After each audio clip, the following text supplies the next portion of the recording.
السلام علیکم ګراني مینوال زه فیضان ګلستاني یو ځل بیا حاضر ما دوستانو زما چې کوم نننی هغه ټاپک دی تاسو په سټارټینګ دا ورکوټي شانتي کلیپ هم صحیح کړو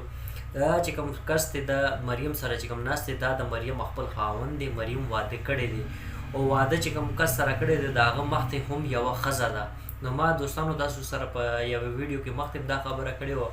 چې مریم کوم کس سره واده کړی دی د هغه مخکې نه یوه ښځه شته دی واده کړی سړي سره واده کړی دی او دا شرط یې خلی دا ډیمانډ یې خلی دی چې ته به چې دی نو دلته کې زما کور کې به اوسېږي زه ستا کور کې نه اوسېږم او دا زما کور دی دا ګاډی دی دا هر څه دي نو ته به راځې ما سره به اوسېږي آیا دا نه ده چې زه به ستا سره به ستا کور کې به اوسېږم نو د هغه کس مخکې نه بچي هم شته فیصل نوم یې دی غالبا نو ما ته چې کوم کس ډیټیل راکړی هغه راته دا خبره کړې د مریم د خاوند نوم فیصل دی همدا تاسو په سکرین باندې صحیح کړو نو دوستانو یو ملګري هغه رانه تپوس بیګاو کړی دی چې ته ما د مریم په باره کې معلومات راکړه آیا د دې واده شوی دی او که نه دی شوی نو واده یې کړی دی د مریم خاوند څوک دی نو مریم خاوند همدا کس دی تاسو په ویډیو کې صحیح کړو فیصل نوم یې دی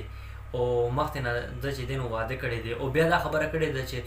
دې کس له شرم نه ورځي چې دا چې دی نو خپل ښځه لګیا دی ګډۍ او بیا چې دی نو مراد سره لیږي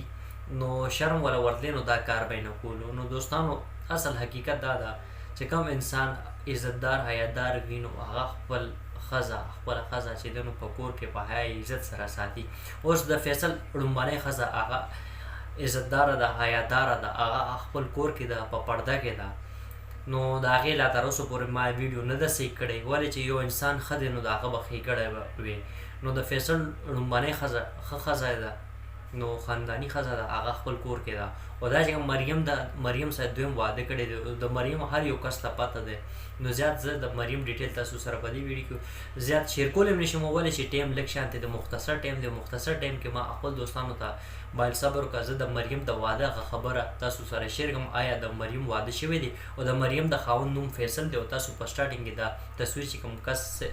دا چې کوم کس مریم سره ناست دی همدا د مریم خاوند دی فیصل یې نوم دی او په سټارټینګ کې تاسو د تصویر هم صحیح کړو بس دوستانو زما دا میسج دا پیغام هم باید خپل دوستانو سره شیر کړم که ویډیو کې مانه څه غلطي شوي نو زه بخښنه غواړم انشاءالله ډېر زر تاسو سره به په یوې نوې ویډیو کې به ملاقات کېږي د خپل ځان ډېر ډېر خیال ساتئ د لوی الله په امان